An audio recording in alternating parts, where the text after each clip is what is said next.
Hello and welcome. My name is Ace of Spades. Today I'm going over getting started in World of Tanks.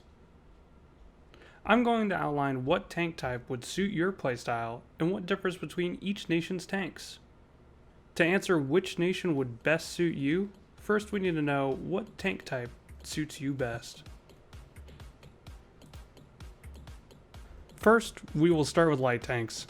Light tanks are fast, lightly armored scouts who have one of the most important roles on the battlefield, spotting enemies. Light tanks are marked by a diamond. This doesn't mean that a light tank can't shoot, but because of its lack of armor, the light tank does best shooting without being spotted in the sniper role or using its excellent mobility to circle an enemy.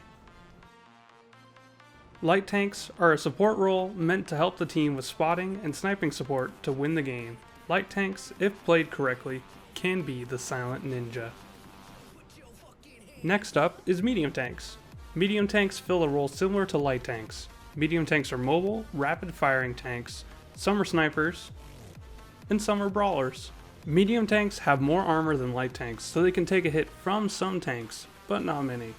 The benefits from medium tanks is their good firepower, good mobility, and decent armor.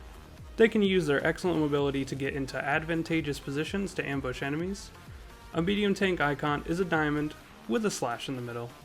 Next up is tank destroyers. Tank destroyers are different in the sense that usually these tanks don't have a turret, so they can only shoot what is in front of them. Their guns usually have high penetration, high damage, and good front armor, so whatever gets in front of them won't be for long. Their role is the pure sniper, but some of them have armor to fill the brawler role as well. But because of their low mobility, they don't reposition easily. A tank destroyer icon is an upside down triangle. The fourth role we are going over is heavy tanks. Heavy tanks focus on being the main armor of World of Tanks. Heavy tanks have thick armor, decent firepower, and low mobility. These tanks slowly move into position to brawl it out with other heavy tanks. Their role is the easiest. Find enemy heavy tanks and kill them, without being killed by artillery and tank destroyers. A heavy tank icon is a diamond with 2 slashes. The final role is self-propelled guns. They are also referred to as SPGs and artillery. SPGs are completely different from other classes.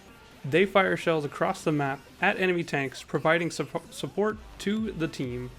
Their vehicle has no armor to speak of and has no close range defense capabilities besides firing its large gun close range, which is inaccurate. If you enjoy dropping bombs on enemies across the map, then this role is for you.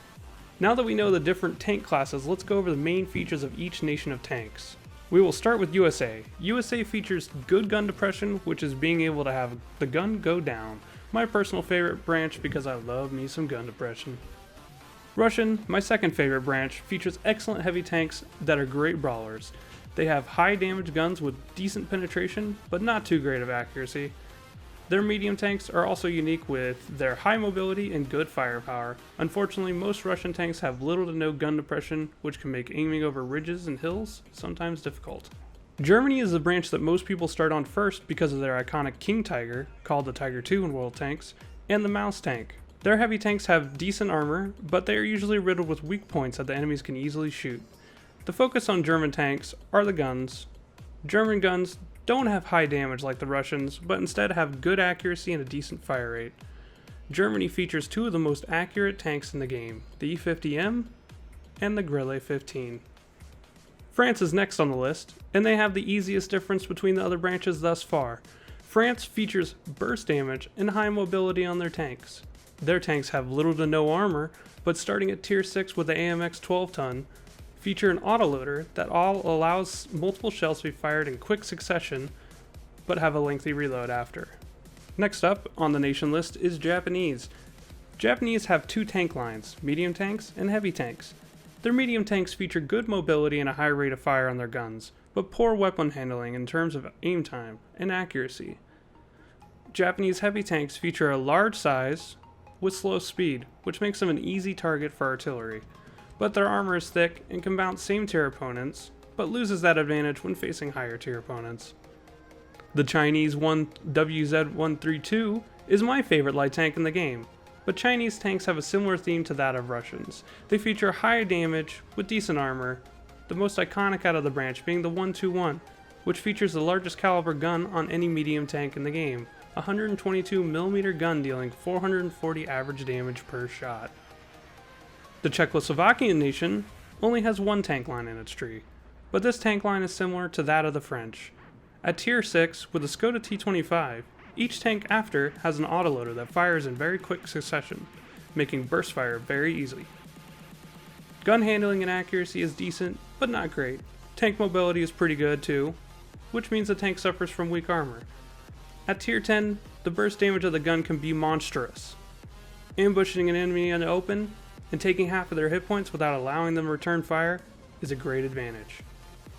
Last but not least, the Swedish line, which is the newest tank line in World Tanks, features a unique type of tank destroyer and a line of autoloading heavy tanks with turrets that are very thick. Swedish tank destroyers after tier 8 no longer have a traditional tank destroyer gun, where you can aim the gun in front of your tank with a very small traverse angle. Instead, they have a gun that is locked in place on the tank, and instead the entire tank moves to aim the gun using something called siege mode. While in siege mode, the vehicle will not lose its camo net or binoculars by rotating the tank, but will if the tank moves forward or back, and moving is limited to very low speeds. Changing in and out of siege mode takes 2 seconds, but when not in siege mode, the tank has very high mobility to change positions rapidly, and the tank is very short, which gives it a very good camo rating, but unfortunately, the tank destroyer has little to no armor to speak of. Swedish heavy tanks are similar to that of the French. They feature an autoloading gun to burst out damage, decent mobility, and fair hull armor. At tier 9 and 10, they receive exceptional turret armor to bounce shells while engaging enemies over ridges. To sum everything up, and to make your decision easier, USA tanks have gun depression and good all-round tanks if you want to fight on hills and ridges.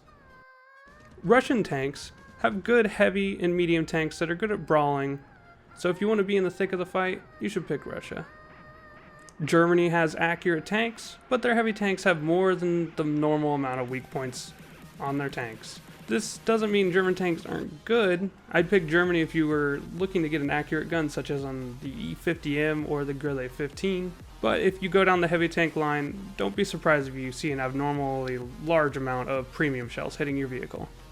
France being the easiest to sum up, you pick this branch if you want to have a good mobility, lightly armored, auto-loading vehicle. You could choose Japan for their comically large heavy tanks with decent armor, or their medium tanks with high mobility and their STB having one of the highest damage per minutes in the game. If you want a high mobility Ninja Scout or decent brawling heavies, then you should pick Chinese. The Czechoslovakian has a powerful set of fast-firing autoloader tanks that have high mobility and weak armor. Pick them for burst-fire snipers or burst-fire ambush tanks. As for the Swedish, if you're a new player, I wouldn't recommend picking up a Swedish tank destroyer on your first tank line. Just because if you're lacking in experience, you could put yourself into a position that would lead to your death. And also the siege mode can get you caught out in the open quite often. So alternatively, you can pick them if you want to, or go for the heavy tanks.